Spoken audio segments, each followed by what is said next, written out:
Am I the a-hole stories? Am I the a-hole for telling my brother and sister-in-law they have to move out of my house? I, 41 female, have been with my husband, 42 male, for 25 years, married for 23 of those. We have 2 children who are 22 and 19. Our 22-year-old joined the Marines out of high school, and our 19-year-old will be moving out in the fall to start college. My brother and sister-in-law moved into my house in June after he lost his job. This was supposed to be a temporary living situation, until he could find a new job and save up money to get them a new place to live. We told them when they came to live with us, that as soon as our daughter moves out to go to college, we would be downsizing the house to something smaller and more compatible for a life with just the 2 of us. Both of our children agree with this idea, and think that we should also add traveling to our list, since it was something we never got to do. On Christmas, my brother and sister-in-law announced that she was pregnant. My husband and I were both shocked.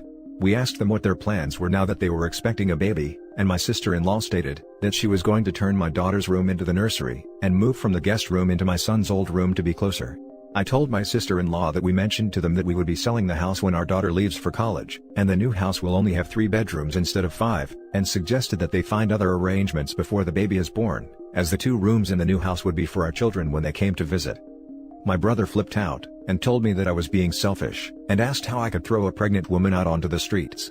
I told my brother that I wasn't throwing anyone out. I was reminding them that we told them in June, that we were downsizing the house when they moved in, and that this was only going to be temporary until they found a new place to live. My sister-in-law is upset, because now she won't have any help with the baby and childcare. She thought since I worked from home, I would watch the baby during the day while she was at work. I told her that I would help on occasion, but that I am not permanent childcare. I told them both that we have raised our children, and do not intend to have any more, nor raise any more. My husband and I gave them 60 days to find a place to live, and we have even offered to put the deposit on an apartment that they can afford in order to help them out. My brother texted all of this to our family group chat, and now everyone is saying that I should keep the house for another year and let them stay, and told me I was wrong for causing so much stress for a pregnant woman. I explained that they knew when they moved in that we were selling the big house and moving into something smaller. My sister agrees with me. But my mom and older brother think we should stay put. Am I the a-hole for telling them they have to move out? Now for the top comments of this post. Yeah, not the a-hole. Tell all family who are mad at you that they can take them, and buy your brother some condoms, maybe that'll help. Enjoy your traveling when you can, safely. The sheer audacity of brother and sister-in-law, to decide to start a family when they are already living on the goodwill of others, and to assume that OP would provide childcare. Not the a-hole. They think because you let someone move into your house temporarily, that you should give that person free childcare, while you are supposed to be working? They think you should continue paying a larger mortgage for a year for this person? They are able-bodied adults. You are already offering to help them get started. That is beyond generous. They need to find their own place to live. I think it's so crazy that their act of extreme generosity, allowing her brother and sister-in-law to live with them for free for 7 months so far, is now somehow getting twisted into them being selfish because they aren't literally upending their entire lives to accommodate their unemployed relative's decision to start a family. They're being so kind and thoughtful, and it sucks that that isn't being recognized by their other family members, and is being taken advantage of by her brother and sister-in-law. Not the a-hole. They knew your plans. They made their own plans that directly conflict with your plans, assuming that you just abandoned yours because baby. They don't get to complain. Well, they get to complain I guess, but you don't have to listen. Put them out of your space without remorse. Also, everyone who thinks you should let them stay, should perhaps take them in themselves if they feel so strongly about it. Now for the next story. Am I the a-hole for helping one of my sisters pay for college because she helped out with my kid, but not the other? I, 27 female, have 2 sisters, 21 female, and 17 female. My husband and I decided to quit our jobs and start our own business a couple years ago, and got pregnant around the same time. It was unplanned, but we ended up deciding to keep our little girl. We were really struggling to make ends meet, and a lot of our friends and family helped us out for the first year and a half. One of my sisters is child-free and is not a fan of kids, but my youngest sister was there for us a lot. Now our business is doing great. It's actually done even better during the pandemic, and we're doing well. My youngest sister is starting college this year, and we offered to cover her tuition and room and board, so she wouldn't have to stress about any loans. She's helped us out with our kid many times and never asked us to pay her for babysitting or anything, so we felt like this would be returning the favor.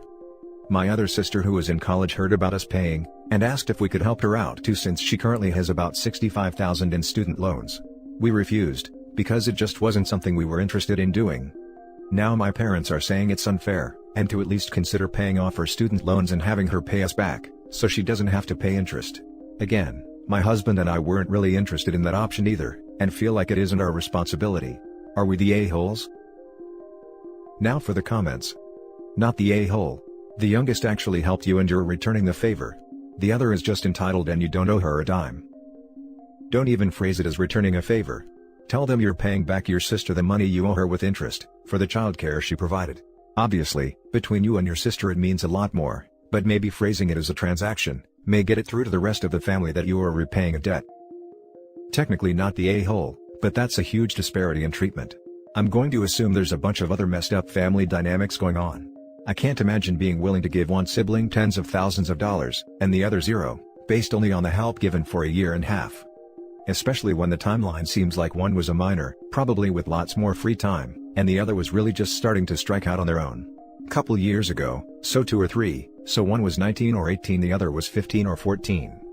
Plus, not to be dismissive of OP's struggle/grind, but isn't it pretty well known that new businesses usually doesn't turn a profit for at least a couple years? Also, both husband and OP quit jobs, then had a baby. I'm glad it worked out, but OP and husband put themselves into a precarious position. They didn't just fall on hard times. Not the a-hole. What you're doing sounds perfectly reasonable. The older sister could have helped, she chose not to. Now you're choosing to help the younger. Choices have consequences, some good, some bad. But could she have helped?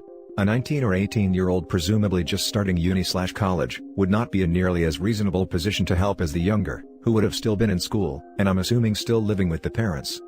I think the parents' suggestion to pay the loan with the middle sister paying it back interest-free is great compromise. If not, this will tear the dynamics between all the sisters apart. OP, you're the a-hole. The next story is titled, Am I the a-hole for not letting my son and his family live with me until they got back on their feet? I will start by saying that my son and I have never had particularly good relationship. It's always been strained. I had him quite young, in my teens, and life was just really hard. He never made things easier or tried to help out, and was just all around an awful and very misbehaved child. He got in with the wrong crowd despite my many warnings, and was a full-blown addict by 15, which is when I kicked him out. He will never let me live this down, and feels like I owe him for abandoning him, and will use this to try and manipulate me and make me feel bad. I do my best not to feel guilty, since I did what was best for him and for me. My parents never enabled me nor my bad decisions. They kicked me out when I was pregnant, and I was better off for it. He begged me to let him come home many times, and I just wasn't having it. I did the same with my parents and they never gave in.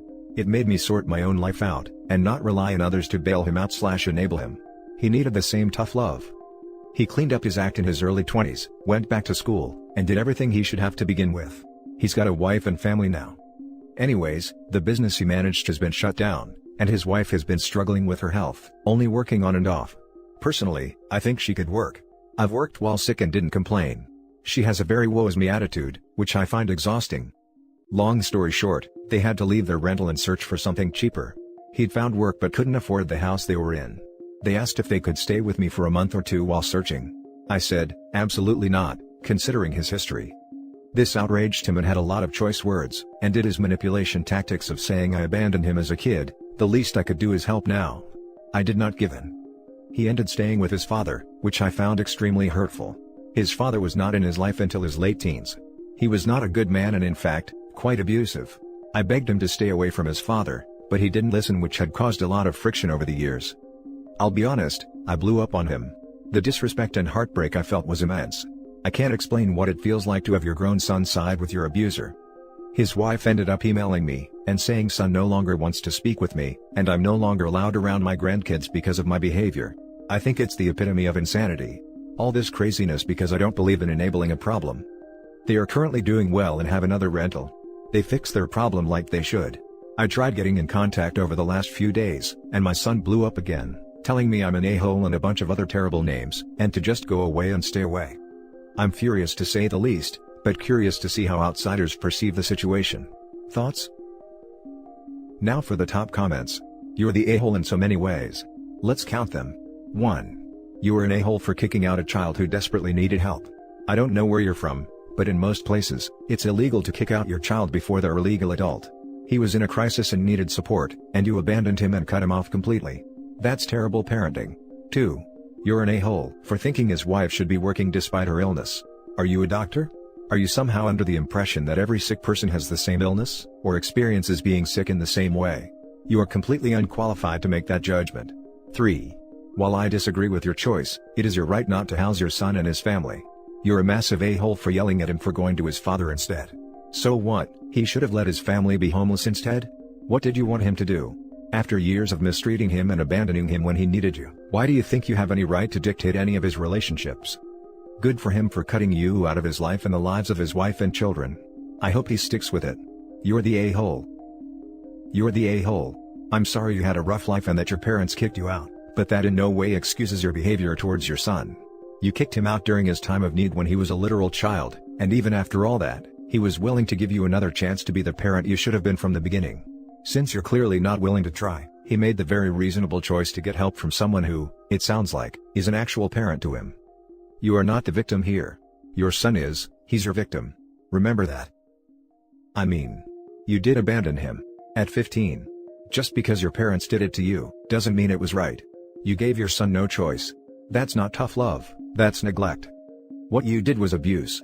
And a lot of how you act/speak about this situation, if you told him all of this, is emotional abuse.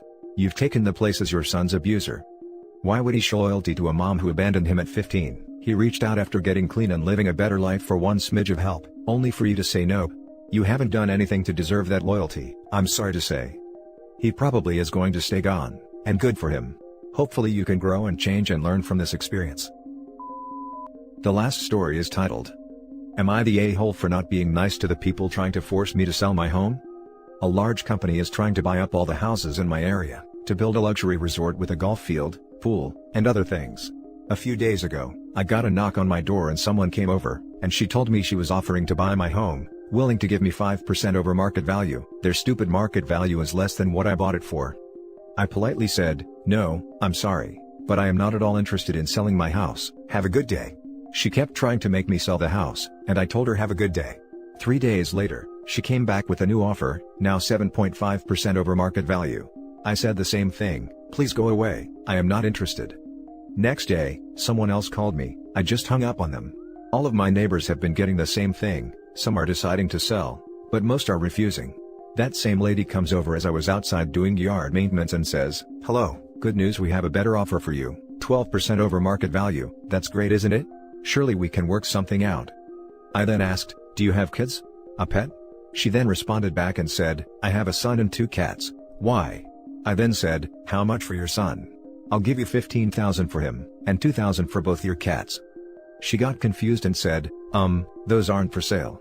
So I responded back, okay a-hole, neither is my house, I hope you understand. Now get off my property and never come back, you're not welcome here or anywhere in this neighborhood. She said, listen, I tried being nice to you, your house will be sold, and we will try other legal means to get your house. Me, did you not understand what I said? Get off my property you ugly disgusting witch. Then she left. Now I am scared that this company is going to try to use eminent domain to force me to sell my house. Now for the top comments. Not the a-hole. I think it's time to speak with neighbors who don't wish to sell, then speak with a lawyer together. If this woman is threatening to take your home through eminent domain, then speaking to a legal expert is probably your best bet. This right here. The moment they started with the calls, she should have lawyered up. Not the a-hole, you're under no obligation to be polite to people who can't take no for an answer. But companies trying to take over property aren't known for being super nice themselves, so I'd ask an attorney for advice on how to protect yourself. Agreed. Other legal means could be a bluff, but better talk to someone in law to protect yourself just in case. Not the a-hole.